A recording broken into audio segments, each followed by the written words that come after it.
इस वीडियो में बताई गई सारी जानकारी पब्लिक प्लेटफॉर्म पर उपलब्ध है। इसमें ऐसी कोई जानकारी नहीं दी गई है जिससे हमारे सुरक्षा बलों की गोपनीयता भंग होती है। डिफेंस डिटेक्टिव सेना का सम्मान करता है और उन्हीं जानकारियों के आधार पर काम करता है जो सार्वजनिक रूप से मौजूद हैं।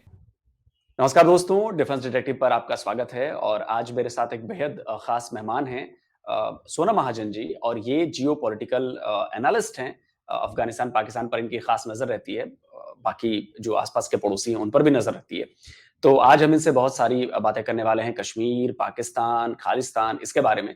सोनम, बहुत बहुत स्वागत है आपका। Thank you so much for having me. Sonam, सबसे पहला सवाल तो मैं आपको कश्मीर से रिलेटेड ही पूछूंगा। अभी वॉशिंगटन डीसी में एक कॉन्फ्रेंस चल रही थी कश्मीर के ऊपर। वहां पर हमारे यहाँ से जो रिप्रेजेंटेटिव्स हैं कश्मीर के, वो गए हुए थे वहां पे। वो बता रहे थे कि कैसे कश्मीर में बदलाव आ रहे हैं, किस तरह की चीजें हमने बदली हैं, ट्रांसफॉर्मेशन कैसे हो रही है। तो वहां पर एक पाकिस्तानी एक्टिविस्ट थे, उन्होंने पहले तो हंगामा करना शुरू किया, देन टोकना शुरू किया, फिर थोड़ी सी लैंग्वेज जो है उनकी अब्यूजिव हो गई। तो ये सब हुआ और वहां पर जो सिक्योरिटी वाले थे उन्होंने उनको उठाकर बाहर कर दिया कि बॉस बहुत हो गया। तो कुल मिलाकर इस पर सवाल मैं आपसे ये पूछना चाहता हूं कि इस तरह की जब घटनाएं होती हैं तो क्या पाकिस्तान का जो कश्मीर कॉज है, कश्मीर को लेकर वो बड़ा सेंसिटिव रहता है, तो उससे इसका फायदा होता है या इस तरह की घटनाएं उसका नुकसान कराती हैं? देखिए, वो जब जो प्रोग्राम चल रहा था, मेरे एक बहुत अच्छे मित्र हैं जो वहाँ पे उस टाइम पे प्रेज़ेंट थे। और मेरे पास तो ये वीडियो कुछ देर में ही आ गई थी मीडिया पे, नेक्स्ट डे उन्होंने चलाई है। बट मैंने उसको शेयर करना ज़रूरी नहीं समझा, मुझे लगा गैर ज़रूरी है। 2 हैकलर्स हैं, हायर्ड हैकलर्स हैं, तो इनको इतनी हवा देने का कोई मतलब नहीं बनता है। और उन्होंने मुझे ये बताया, जो मेरे मित्र वहाँ पे मौजूद थे, कि उन्होंने कुछ हिंदू धर्म को लेके भी कुछ कहा था, जो वो लोग रिकॉर्ड नहीं कर पाए क्योंकि वो एकदम से हो गया, और हो सकता है वहाँ सीसीटीवी फुटेज हो उसकी। तो ये लोग वहाँ आए और ये वहाँ आके बैठ गए एज़ लिसनर्स। अब उसमें आप किसी को रोक नहीं सकते हैं क्योंकि ये मेरे ख़्याल से प्रेस क्लब में ये चल रहा था वॉशिंगटन में। और पहले तो ये सुनते रहे और उसके बाद जो वहाँ पे एमिनेंट स्पीकर्स थे, एक तो जुनैद मीर थे, जो पॉलिटिकल एक्टिविस्ट हैं कश्मीर से। दूसरे थे Taufiq Raina, if I am not getting his name wrong. वो भी कोई इलेक्टेड रिप्रेजेंटेटिव हैं, इलेक्शंस वगैरह लड़ चुके हैं म्यूनिसिपल कमेटी के। तो ये बात कर रहे थे जिसके बीच में इन लोगों ने गाली-गलौच करना शुरू कर दिया। उन्होंने उनको कहा कि आप लोग तो हिंदू हैं। वही जो पाकिस्तान की जो एक इन्हेरेंट नफ़रत है हिंदू धर्म को लेके, वो हमें वहाँ पे भी देखने को मिली। और उसके बाद ऑफ़ कोर्स उनको जो वहाँ पे सिक्योरिटी प्रेज़ेंट थी, उन्होंने बाहर का रास्ता दिखाया और उनको बाहर निकाल दिया गया। और अच्छी बात ये हुई कि जो हमारे स्पीकर्स थे, उन्होंने खुद ही उनको वहाँ पे ही जवाब दे दिया कि देख लीजिए, ये इस तरह के लोग हैं। अगर अभी हम कश्मीर में होते तो ये शायद हमें गोली मार देते क्योंकि हम अमेरिका में हैं, तो ये हमें ह्यूमिलिएट कर रहे हैं और हमें हैकल करने की कोशिश कर रहे हैं। तो to answer your question, of course अच्छे ऑप्टिक्स तो नहीं है। आप कश्मीरी मुसलमानों का इतना ज़्यादा केस लड़ते हैं, पाकिस्तानियों की बात कर रही हूँ मैं। और जब 2 कश्मीरी मुसलमान बाहर जाके हकीकत, जो ज़मीनी हकीकत है, उसको बयान करते हैं, तो आप उनको हैकल करते हैं, आप उनको काफ़िर करार दे देते हैं। तो इससे हमें समझ में आता है और दुनिया को भी धीरे-धीरे समझ में आने लगा है कि ये जो पूरा का पूरा मुद्दा है, इसका दूर-दूर तक कोई फ्रीडम स्ट्रगल से कोई लेना-देना नहीं है। ये एक क्लासिक केस है ऑफ जिहाद अगेंस्ट इंडिया। जो इस तरह की मानसिकता के लोग जो हैं वो दुनिया भर में करते आए हैं, अभी भी कर रहे हैं। और ये एक जो वो ग्लोबल जिहाद है ना, उसका एक हिस्सा है जो कश्मीर में हो रहा है। And thanks to our forces, मेरा तो ताल्लुक जम्मू कश्मीर से है। और हम तो जितने भी आभारी हों अपनी फ़ौज के, उतना ही कम है। उनकी वजह से है कि हम लोग आज भी सुरक्षित हैं। बीच में होता रहता है कुछ ना कुछ, बट एट लार्ज हम सुरक्षित महसूस करते हैं, वो हमें इंसुलेट कर लेते हैं। वरना अगर हमारी फ़ौज नहीं होती तो हमारा हाल पाकिस्तानियों ने वही किया होता है जो उन्होंने आज अफ़गानिस्तान का कर रखा है। और जिस तरह से उन्होंने अफ़गान जो लोग हैं उनको शरणार्थी बना दिया है दुनिया भर में, इसी तरह से उन्होंने कश्मीरी हिंदूज़ के साथ किया। मेरा ताल्लुक जम्मू से है, तो जम्मू में भी हमें इस तरह के वाक़यात देखने को मिले हैं, because I come from a border town which is Hindu minority. Uh, पर ठीक है, हालात जो हैं वो थोड़े-थोड़े बेहतर होते जा रहे हैं। और वो कहते हैं ना कि जब वो दिया बुझने पे आता है तो बहुत ज़्यादा फड़फड़ाता है। इसलिए हम कुछ ना कुछ ये लोन वुल्फ अटैक्स आज भी देखते रहते हैं। वो बेसिकली शॉक वैल्यू का फ़ायदा उठाते हैं, जितनी भी टेरर ऑर्गनाइज़ेशंस होती हैं। क्योंकि मैं कॉन्फ्लिक्ट पे बहुत ज़्यादा पढ़ती हूँ, तो ये एक ग्लोबली ये एक अ, तरीका होता है जो टेरर ऑर्गनाइज़ेशंस यूज़ करती हैं, जब वो उनको आप अगर उनके एजेंडा को हर्ट कर दो, उनके नेटवर्क को जो लार्जली ब्रेक कर दो, तो फिर वो शॉक वैल्यू का फ़ायदा उठाते हैं। इसीलिए हम देखते हैं कि आजकल क्योंकि ये एक ग्लोबल एक ऑर्गेनाइज़्ड टेरर नेटवर्क अब जम्मू-कश्मीर में मौजूद नहीं है, तो इसीलिए ये इंडिविजुअल किलिंग्स करते हैं ताकि जो शॉक वैल्यू है उससे पैनिक और फ़ियर क्रिएट हो। But I think our forces are more than capable to handle that and there are only good days ahead. जी, बिल्कुल सही कहा आपने सोनम और ये उनकी फ्रस्ट्रेशन भी दिखती है, जिस तरह से उस मीटिंग में हुआ, ये फ्रस्ट्रेशन भी दिखती है। अच्छा, कश्मीर की बात हुई है, तो मैं 370 का ज़िक्र ज़रूर करना चाहूँगा। 4th ईयर चल रहा है और जब 370 और 35A वहाँ से हटाया गया, तो पाकिस्तान की तरफ से बड़ा एक्शन लिया गया कि जी हम ट्रेड बंद करते हैं, सारे संबंध तोड़ते हैं, सब कुछ करते हैं। उसके बाद से मुझे लगता है कि कोई बातचीत किसी भी प्लेटफ़ॉर्म पे हम दोनों देशों के बीच वैसी मतलब फ़ॉर्मल नहीं हुई है। जी। इसी बीच हम एससीओ की मीटिंग्स होस्ट कर रहे हैं और पाकिस्तान एससीओ का मेंबर है। अब शामिल नहीं हो रहे हैं वो क्योंकि भाई कश्मीर की वजह से प्रॉब्लम है और वो अब इस बात पे अड़े हैं कि जी नहीं हमारी कोई बातचीत नहीं होगी कश्मीर के बिना। तो मैं ये सवाल पूछना चाहता हूँ कि क्या हम इसे जबकि भारत ने इनवाइट भी किया है, इनवाइट भेजा हर चीज़ के लिए। तो मैं इसे ऐसे देखूँ कि क्या ये इंडियन डिप्लोमेसी की एक मजबूत पक्ष उसका माना जाए कि भाई हमने पाकिस्तान को आइसोलेट कर दिया या अगर मैं पाकिस्तानी साइड की तरफ देखूँ तो क्या वो ये समझ नहीं पाए कि इसका नफ़ा-नुकसान कितना है और वो कैलकुलेट नहीं कर पाए, इसका नुकसान हो रहा है उन्हें?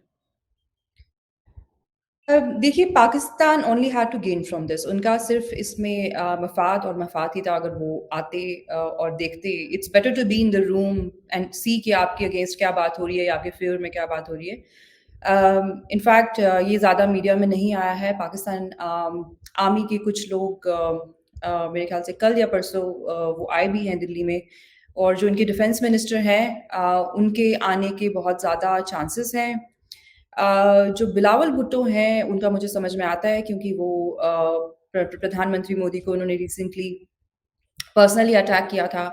तो उन्होंने ये भांप लिया है कि अगर वो भारत आएँगे, तो एक तो उनको मीडिया जो है वो बहुत तल्ख़ सवाल पूछेगा और हो सकता है कि उनको बैक होम भी उनको बहुत हो सकता है क्या है उनको बैकलैश आएगा क्योंकि अ, पाकिस्तान की इंटरनल पॉलिटिक्स को हमें समझने की बहुत ज़रूरत है कि जो पीपल्स पार्टी है जिससे बिलावल भुट्टो आते हैं, वो वहाँ पे एक लेफ्ट सेंटर किस्म की जमात उसको कंसिडर किया जाता है। हालाँकि पीपीपी में ऐसे बहुत लोग हैं जो पीएमएलएन या फिर पीटीआई से बहुत ज़्यादा राइट लीनिंग होंगे बट ओवरऑल जो उनकी एक इमेज है वो एक अकेली पार्टी है जो थोड़ा-सा माइनॉरिटीज़ को लेके भी बात करती है क्योंकि वो सिंध में लार्जली उनकी प्रेज़ेंस है। तो बिलावल भुट्टो के ऊपर एक एक्स्ट्रा प्रेशर भी था ना कि आपको अपनी वफ़ादारी को जो है वो बार-बार आपको उसको सबूत देना पड़ता है कि और पाकिस्तान में क्या होता है कि अगर आपको बताना है कि आप पाकिस्तान से बहुत वफ़ादार हैं, तो आपको ये दिखाना पड़ता है कि आप हिंदुस्तान से नफ़रत करते हैं। तो आई थिंक बिलावल भुट्टो जो है he got caught in this और आई डोंट नो इंडिया में लोग इस चीज़ को कितना क्लोज़ली वॉच कर रहे हैं, but Bilawal Bhutto is also Pakistani establishments choice for the future prime minister. उनकी इस तरह से ग्रूमिंग की जा रही है कि उनको आगे जाके उनको वज़ीर-ए-आज़म बनाया जाए। उसके बहुत सारे मुख्तलिफ रीज़न्स हैं। एक तो जो ज़रदारी साहब हैं he is pretty much like the permanent player Pakistan में कि कुछ भी यहाँ-वहाँ होता है, उनका जो अपना सीट होती है, वो उनकी पक्की होती है। क्योंकि वो एस्टेब्लिशमेंट के ऊपर कोई डायरेक्ट अटैक्स नहीं करते। उसका एक बहुत जो बड़ी वजह है, वो ये है कि जो भुट्टो फैमिली है उसमें उन्होंने बहुत सारा खून-खराबा देखा है। They have lost a lot of family members to terrorism and सबको पता होता है कि वो टेररिस्ट के पीछे कौन खड़ा है और वो नाम तो लगाया जाता है कि तालिबान ने मार दिया या किसी टेररिस्ट ने मार दिया, but all of us know कि वो कौन करवाता है। तो वो थोड़ा-सा बच के भी चलते हैं। आई थिंक उनको लगता है कि अब हमें मतलब जो आगे हमारे लोग हैं वो ना मरें और हम जो हैं वो एस्टेब्लिशमेंट के साथ एक उसी लाइन को हम टो करें। तो इस वजह से भी जो बिलावल भुट्टो है वो प्रेशर में आके उन्होंने ऐसा कुछ कह दिया। जितना मैंने उनकी सियासत को देखा है, I think he is considered to be slightly better than other people. वो रेटरिक में इतना नहीं घुसते बट बात वही है कि अगर आपको पाकिस्तान की सियासत में बने रहना है, रेलेवेंट रहना है, तो आपको रेटरिक में घुसना ही पड़ेगा और आपको पर्सनल अटैक्स करने ही पड़ेंगे। तो उन्होंने वो कर दिया। अब आई कैन अंडरस्टैंड कि वो तो नहीं आ पाएँगे इंडिया, मतलब वो कंसिडर कर रहे होंगे, बट उनको लग रहा होगा कि मैंने ये हरकत कर दी है। और जयशंकर साहब के साथ भी उनके कोई बहुत अच्छे ताल्लुकात नहीं है। उनके साथ भी हमने देखा है, उन्होंने कई बार उनकी कलामी हुई है आपस में। तो बट जो डिफेंस मिनिस्टर हैं, वो उनका ताल्लुक पीएमएलएन से है। एक्सक्यूज मी, जो ख्वाजा आसिफ है। तो दिस आल्सो शोज अस कि जो पाकिस्तान का जो प्रेजेंट रजीम है, उसको मैं गवर्नमेंट तो नहीं कहूंगी, उसमें एक अंदर खुद के भी फिशर्स हैं, जो पीएमएलएन है, it is largely for talks with India. जो बिलावल भुट्टो की जमात है, क्योंकि उनको एक प्रोजेक्शन उनकी की जा रही है as the future prime minister, तो वो जो है वो बिल्कुल ही आर्मी की लाइन टो करना चाहते हैं। और आर्मी में भी अब एक मुख्तलिफ चीफ हैं जो बाजवा साहब थे। मोर और less he had made peace with this fact कि उनको जियो इकोनॉमिक्स पे फोकस करना पड़ेगा। बट जो आसिम मुनीर हैं, वो जो है वो किसी और जहनियत के शख्स हैं, और वो कोशिश उनकी नहीं रहती है कि वो कॉन्फ्लिक्ट्स को रिजॉल्व करें। वो बिलीव करते हैं लड़ाई करने में। उनका अपना ही एक तरीका है लड़ने का। वो कहते हैं कि वो कुरान से इंस्पिरेशन लेते हैं टू सॉल्व इंटरनेशनल कॉन्फ्लिक्ट्स। तो अगर आप मजहबी तरीके से सोचेंगे इंटरनेशनल कॉन्फ्लिक्ट्स को रिजॉल्व करने के लिए, तो शायद वो कभी भी रिजॉल्व नहीं हो पाएंगे। It applies to every religion in every country. तो आपको प्रैग्मेटिज्म के साथ चलना पड़ता है। तो उनके कुछ ऑफिसर्स आए थे, जितनी मुझे जानकारी है। ज़्यादा इसके बारे में मीडिया में बात नहीं हुई है, मुझे भी पाकिस्तान से ही पता चली ये चीज़। तो आई थिंक एक स्टेज सेट किया जा रहा है कि ख्वाजा आसिफ आए, but I think foreign office से शायद कोई नहीं आएगा। और एक उनकी डेलीगेशन आई थी पाकिस्तान आर्मी के, जो मेडिक्स थे, और उन्होंने आके जो कश्मीर है उसको पाकिस्तान का पार्ट दिखा दिया, और फिर उनको बाहर का रास्ता दिखाना पड़ा। और उनका फिर जो इनवाइट है उसको कैंसिल किया गया। उनको कहा गया है या तो आप जो नक्शा है उसको सही करिए, नहीं तो आप मत अटेंड करिए। तो वो उसके ऊपर जो है पाकिस्तान में बहुत बवाल हो रहा है कि हमारे डेलीगेशन को बुला के फिर उनको वहाँ पे शिरकत नहीं करने दी गई। So I think as of now that is the status. चलिए, होप्स हो कि शायद कुछ रिलेशन बेहतर हो, लेकिन इसमें एक और इशू आया है। खालिस्तान का इशू बहुत हमारे यहाँ अभी गर्म है, और लेकिन इसकी जो पूरी प्लानिंग है, सारी चीजें हैं, जिस तरह से ये हैंडल किया जा रहा है, ये सब बाहर से हैंडल किया जा रहा है। दूसरे देश में बैठे लोग हैंडल कर रहे हैं, उसमें पाकिस्तान भी है, कनाडा भी है, अमेरिका, यूके, और अभी हमने देखा कि इन देशों में जो हमारी एम्बेसीज हैं, वहां पर भी हमले किए गए, अटैक किया गया। तो इंडिया के लिए इस वक्त अगर जियोपॉलिटिकल नजरिए से देखें, तो ये जो खालिस्तान की तरफ से जो चीजें की जा रही हैं, कितना चैलेंजिंग है इंडिया के लिए? आई थिंक आलोक, थोड़ा सा ये गलत होगा अगर हम इसको सिर्फ फॉरेन फंडिंग के पैराए में देखेंगे। आई थिंक ये जो प्रॉब्लम है, it's a bit of both. इसमें रिलीजियस रेडिकलाइजेशन का भी हाथ है, प्लस फॉरेन इंस्टिगेशन तो है ही। एंड आई थिंक पर्टिकुलरली इस टाइम को इसलिए चूज़ किया गया है, चाहे वो हमारे अंदर के जो नोटोरियस एलिमेंट्स हैं, या जो एंटी इंडिया जो भी कुव्वतें हैं भारत के अंदर जो मौजूद हैं, चाहे हम उनकी बात करें, चाहे हम जो बाहर मौजूद हैं उनकी बात करें। अब उनको पाकिस्तान सपोर्ट कर रहा है, नहीं कर रहा है, वो एक अलग डिबेट है। But I can tell you with a lot of surety कि पाकिस्तान सर्टेनली उनको सपोर्ट कर रहा है, क्योंकि मुझे लंदन से ही किसी ने बताया कि पाकिस्तान की जो हाई कमीशन है, उन्होंने तो मतलब बसें तक हायर कर रखी थी इन गधों को ढो ढो के लेके जाने के लिए, कि इंडियन हाई कमीशन के आप बाहर जाइए और वहाँ पे जाके बवाल करिए, गालियाँ निकालिए, और पुलिस को मैन हैंडल करिए। तो आई थिंक ये जो खालिस्तानी गुंडे, या जो भी आप इनको कहना चाहें, इन्होंने अपने आप को भी एक्सपोज कर दिया। एक तो इनकी हिस्ट्री बहुत ही ब्लडी हिस्ट्री है। ये बेसिकली एक रेसिस्ट मूवमेंट है। इसमें एक कास्ट एंगल भी है, क्योंकि अगर आप देखें तो ये ज़्यादातर जो ये मूवमेंट है, इसको जो चलाने वाले लोग हैं वो जाट सिख्स हैं, ठीक है, जो इसको बेसिकली जो इसको फोर फ्रंट पे हैं। अब ये इस किस्म के कास्टिस्ट लोग हैं कि जो खत्री सिख होते हैं, जो पाकिस्तान से, रावलपिंडी से आए पार्टीशन के टाइम पे, उनको ये भप्पा कहते हैं। मतलब it's a derogatory word for them. जो दलित सिख्स हैं, उनके ऊपर भी इन्होंने हमले किए abroad. I think late 2000s की बात है। रविदासियास का एक गुरुद्वारा था वियना में, वहाँ पर इन्होंने अटैक किया। उसमें से ज़्यादातर जो अटैकर थे वो असाइलम सीकर थे। फिर कनिष्का बॉम्बिंग हमने देखी। तो ऐसा नहीं है कि वेस्ट में उनको आइडिया नहीं है कि ये लोग जो हैं ये पीसफुल प्रोटेस्टर्स नहीं हैं। इनकी एक ब्लडी हिस्ट्री है, इनकी एक आप सोचिए, मतलब बॉम्बिंग की, आपकी एक एयरलाइनर बॉम्बिंग आप कर चुके हैं जिसमें आप 300 से ज़्यादा लोगों की जानें ले चुके हैं। बिल्कुल, दैट बिल्कुल। Says a lot about what you are fighting for. ठीक है? और फिर इनके जो आपस में जो खालिस्तानी ग्रुप्स हैं, इनके आपस में भी बनती नहीं है। फॉर एग्जाम्पल जो गुरपतवंत सिंह पन्नू है, he did not like Deep Sidhu. Deep Sidhu did not like Amritpal Singh. In fact Deep Sidhu ने अमृतपाल सिंह का नंबर जो है ब्लॉक कर रखा था अपने फ़ोन पे। तो जो दीप सिद्धू की फैमिली है वो तो अमृतपाल सिंह को मानती भी नहीं है कि वो जो वारिस पंजाब दे जो इनकी ऑर्गेनाइजेशन है, वैसे मैं उनको लावारिस पंजाब दे कहती हूँ, जो उनकी ऑर्गेनाइजेशन है, कि वो उसके हेड बने। Deep Sidhu's family was not okay with that.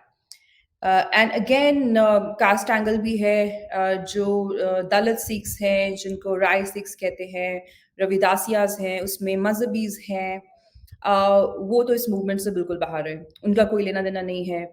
फिर बहुत सारे सिख समुदाय के लोग हैं जो राधा स्वामी हैं, ठीक है जी, उनका भी कोई लेना देना नहीं है। ये कुछ तत्व हैं जो बेसिकली कास्ट सुप्रीमेसिस्ट हैं। ये सिख समाज में भी इनकी ज़्यादा इज्जत नहीं है क्योंकि ये कास्ट की राजनीति करते हैं और ये अपनी सुप्रेमेसी चाहते हैं। इनका सिखी से दूर दूर तक कोई लेना देना नहीं है। आप अमृतपाल सिंह की बात करें, मतलब कुछ महीने पहले तक किसी को पता भी नहीं था वो भारत में कौन है वो दुबई में जब रहता था उसने अपने केश काट रखे थे, बाल नहीं थे उसके, ठीक है। और अब तो पता चल रहा है कि he is also a wife beater, अव्वल दर्जे का मिसोजिनिस्ट है वो, अपनी बीवी को कैप्टिविटी में रखता रहा है और बहुत सारे उसने चक्कर लगाए हैं थाईलैंड के। So the intelligence is also probing the angle of him indulging in prostitution. खैर वो उनकी एक निजी जिंदगी है, I don't want to comment on that, अगर वो थाईलैंड जाते भी थे, जो भी करते थे।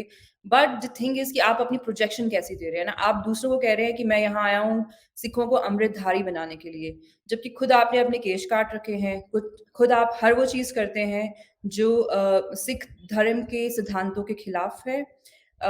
तो of course it's been timed. G20 की भी अभी हमारे पास जो है चेयरमैनशिप है, तो बहुत सारे लोग हैं जो इससे आहत हैं। भारत की जो दिन ब दिन हमारी जो ग्रोथ हो रही है, ग्लोबली जो हमारी पॉलिटिकल कैपिटल जो बढ़ गई है, उससे बहुत लोग हैं जो आहत हैं। But it would be wrong to say कि it's completely foreign funded. There are also sympathizers of the Khalistan movement in large numbers in India. Uh, the sooner we realize that, the better it is, because ऐसी बहुत सारी organizations है within Punjab जो so called custodians बनते हैं Sikh faith के, और वो दिलावर सिंह जैसे व्यक्ति को जिसने एक सिटिंग चीफ मिनिस्टर को सुसाइड बॉम्बिंग से मार डाला, उसको वो मार्टियर कहते हैं। तो you have to go after these fundamentalists also, otherwise ये नॉर्मलाइज कर देंगे ना। अमृतपाल सिंह की भी इंस्पिरेशन इज दिलावर सिंह। वो लोगों को रिहैब सेंटर्स यूज करके लोगों को सुसाइड बॉम्बर बना रहा था कि आप दिलावर सिंह की तरह बनिए, तभी आप पंथ के लिए लड़ाई कर सकते हैं। तो अगर जो सो कॉल्ड ऑर्गेनाइजेशंस हैं जो सिखों की कस्टोडियन बनती हैं वो भी ये लाइन लेंगे, तो आई एम श्योर कि उनकी ये बात सुन के आगे भी बहुत सारे यूथ्स हैं जो मिसगाइड होंगे, जो सोचेंगे कि शायद सच में दिलावर सिंह जैसे जो लोग हैं वो हमारे इंस्पिरेशन उनको होना चाहिए बनिस्बत भगत सिंह जैसे लोगों को। हमने ये भी देखा कि खालिस्तानियों ने, गुरचरण सिंह है जो दल खालसा से जिनका जो आते हैं, जो परमिंदर सिंह पम्मा के बहुत क्लोज हैं, who's a wanted terrorist in India, one of the most wanted terrorists. He's involved in bombings and in Punjab. तो उनको हमने देखा वो सरेआम भगत सिंह जी को गालियां दे रहे थे कि ये तो ब्राह्मणों का उनका गुलाम था। और क्योंकि ये लोग जो है हिंदू धर्म को डायरेक्टली अटैक नहीं कर सकते, तो ये हमेशा जो ब्राह्मण वर्ड है उसका इस्तेमाल करते हैं। यही जो इनको मैं क्राफ्टी टेररिस्ट कहती हूँ बेसिकली, बिकॉज ये ना पॉलिटिकली बहुत ज्यादा स्मार्ट है, उनको पता है किस तरह वो भगत सिंह को गद्दार भी बता रहे थे, और ये हमेशा कहते हैं कि हम तो ब्राह्मणवाद के अगेंस्ट हैं, हम तो ब्राह्मणवाद की बात कर रहे हैं, हम हिंदू धर्म की बात नहीं कर रहे। बट ये एक इनका प्लॉय है दिखाने का कि जो हम तो जी इस कास्टिज़्म से लड़ाई कर रहे हैं। वही अगर आपको कास्टिज़्म से लड़ाई करनी है, तो सबसे पहले आप जो है अपने ही मज़हब के लोगों को भप्पा बोलना बंद करिए, उनको दलित सिख बोलना बंद करिए, उनके जो अलग गुरुद्वारे आपने बना रखे हैं, उनको बंद करिए, उनको भी जो रेगुलर गुरुद्वाराज़ हैं, उसमें आने दीजिए। तो ये इनकी दोगलापन है जिसके बारे में हमें ज़्यादा से ज़्यादा बात करनी चाहिए क्योंकि इनका एजेंडा एक्सपोज़ करना बहुत इम्पोर्टेंट है। बिल्कुल सही बात कही है आपने और वो जो आपने बात कही ना कि इनसाइड जो भी लोग हैं, जो सिम्पैथाइज़र हैं मुझे लगता है कि उस पर ज़्यादा फ़ोकस करने की ज़रूरत है और मुझे लगता है कि एजेंसी शायद कर रही होंगी, नहीं कर रही होंगी, लेकिन मुझे भी ये लगता है कि इस पर बहुत ज़्यादा फ़ोकस करने की ज़रूरत है।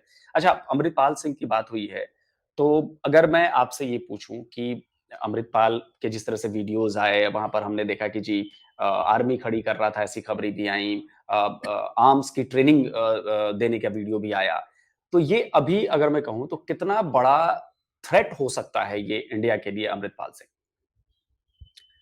देखिए अमृतपाल सिंह खुद तो थ्रेट नहीं है, but it's not about the people. जैसे कश्मीर में भी अगर हम फंडामेंटल्स को एड्रेस नहीं करेंगे, हम फंडामेंटल्स को एड्रेस करते रहेंगे, तो आप एक टेररिस्ट को मारेंगे, दूसरा खड़ा हो जाएगा, ठीक है जी? तो आप सिर्फ़ अगर सोचेंगे कि ये अमृतपाल सिंह को पकड़ लेने से जो ये प्रॉब्लम है, ये खत्म हो जाएगी, तो वैसा नहीं हो सकता। जो लोग अमृतपाल को कवर फायर दे रहे हैं, जो लोग जो सेम सिख वॉइसेस हैं फॉर एग्जांपल ट्विटर पे या फेसबुक पे जो ये खालिस्तानी ठग्स को जो एक्सपोज कर रहे हैं ऐसी पंजाब में रिलीजियस ऑर्गेनाइजेशंस है who are going after them वो बोल रहे हैं कि ये देखिए हमारे धर्म की बेअदबी कर रहे हैं जबकि वो लोग सिर्फ खालिस्तानियों के प्रोपेगेंडा को एक्सपोज कर रहे हैं तो जो लोग अमृतपाल सिंह जैसे लोगों को कवर फायर देते हैं जिनकी इंस्पिरेशन वही है जो अमृतपाल सिंह की इंस्पिरेशन है जब तक आप इन लोगों से बातचीत नहीं करेंगे इनको जो है मजबूर नहीं करेंगे सही रास्ते पे चलने के लिए अब वो आप किसी भी तरह से कर सकते हैं। आप उसको एक पॉलिटिकल आउटरीच समझ लीजिए या फिर रिलीजियस आउटरीच जैसे जो जो धर्म के जो क्लेरिक्स होते हैं, जैसे हिंदू धर्म में हमारे होते हैं, सिखों में होते हैं, मुसलमानों में होते हैं। तो ये बहुत इम्पोर्टेंट होता है कि आप इन लोगों को भी ऑन बोर्ड लीजिए और उनको एहसास कराइए इस चीज़ का कि आपकी जो ये धर्म के नाम पे, मज़हब के नाम पे जो आप ये सियासत कर रहे हैं, इसका जो यूथ पे बहुत गलत असर पड़ रहा है because they look up to you. उनको लगता है कि आप कुछ बोल रहे हैं तो उसमें कुछ दम होगा। आप बिल्कुल सही बात कर रहे हैं। तो आई थिंक जो धर्म गुरु किस्म के लोग होते हैं उनको कॉन्फिडेंस में लेना और उनको सही रास्ता दिखाना बहुत ज़रूरी है बिकॉज़ वो बहुत इन्फ्लुएंशियल पोज़ीशंस पे होते हैं। अदरवाइज़ तो हम इसी में रह जाएँगे। Of course this movement was started by the Pakistanis. वो 71 का बदला लेना चाह रहे थे भारत से। बट आई डोंट थिंक कि पाकिस्तान की अभी इतनी कैपिटल है या उनके पास इतनी कोई even they have that kind of finances कि वो इतनी ज़्यादा इनकी फंडिंग कर सकते हैं। ऑफ़ कोर्स वो छोटी-मोटी चीज़ें इस तरह की कर सकते हैं कि बसेस हायर कर ली, कुछ गधे उसमें लाद दिए और उनको भेज दिया, एक कैसेट चला के कि आपको यही कैसेट रिपीट करनी है। That's these are the kind of things they can do. But I think we have to also look within and figure out कि जो लोगों के grievances भी हैं ना, उनको भी सुनने की ज़रूरत है। क्योंकि बहुत सारे ऐसे भी लोग हैं जो गलत रास्ते में इसलिए भी आ जाते हैं क्योंकि उनके कुछ जेन्युइन grievances होते हैं और आप स्टेट ने उनको एड्रेस नहीं किया टाइम से। और जैसे ये जो इश्यू है, ये बीजेपी ने लिटरली इनहेरिट किया है। They had nothing to do with it ना। This is basically 84 is Congress is 2002। तो बीजेपी को हम देखते हैं जो रूलिंग पार्टी है वो थोड़ा-सा इससे किनारा भी करती हमें नज़र आती है बिकॉज़ वो नहीं चाहते कि ये इश्यू भी हमारे गले पड़े। They already have an image of being very anti minority. That's a different मतलब वो डिबेट टैग नहीं होना चाहते, है। जी? टैग नहीं होना चाहते वो। हाँ, तो वो चाहते हैं कि ये जो इश्यू है हमारे गले पे ना पड़े एंड प्रधानमंत्री मोदी आई think he is probably the most pro Sikh chief prime minister India has ever had anyway. तो वो थोड़ा-सा इससे किनारा करते भी नज़र आते हैं, वो थोड़ा-सा इसको थोड़ा सेंसिटिवली इस मैटर को डील करना चाहते हैं। तो आई थिंक थोड़ा-सा इस पे काम करने की ज़रूरत है, आउटरीच की बहुत ज़रूरत है और आइडेंटिफ़ाई करने की ज़रूरत है कि कौन से इस तरह के तत्व हैं जो सोसाइटी में भी मौजूद है, जो बच्चों को भड़का रहे हैं, उनको गलत रास्ते पे लेके आ रहे हैं। ज़ाहिर-सी बात है जैसा आपने कहा कि अगर आप उनकी प्रॉब्लम्स को एड्रेस नहीं करोगे सिंसियर होके उस पे काम नहीं करोगे तो प्रॉब्लम्स होंगी और ये ब्रेन जी, जी। वॉशिंग बहुत ईज़ी हो जाती है जब आप इसको इस तरह से जोड़ देते हो आपका धर्म और आपकी प्रॉब्लम्स। तो फिर वो जी, ब्रेन जी। वॉशिंग बहुत ईज़ी हो जाती है। जी। सोनम बहुत-बहुत थैंक यू आपने मेरे लिए टाइम निकाला और इतनी डिटेल से समझाया। कई सारी बातें आपने मुझे बताई जो मुझे भी नहीं पता थी, तो मुझे लगता है कि दर्शकों को ये बातें बहुत ज़्यादा आपको आपकी अच्छी लगेंगी। जो आपने इन्फॉर्मेशंस दी हैं, वो बहुत काम की इन्फॉर्मेशन है और बहुत अच्छी इन्फॉर्मेशंस है। थैंक यू सोनम शो पर आने के लिए। Thank you so much for having me again, and let's talk again like very soon. Bye. Thank you. Bye-bye.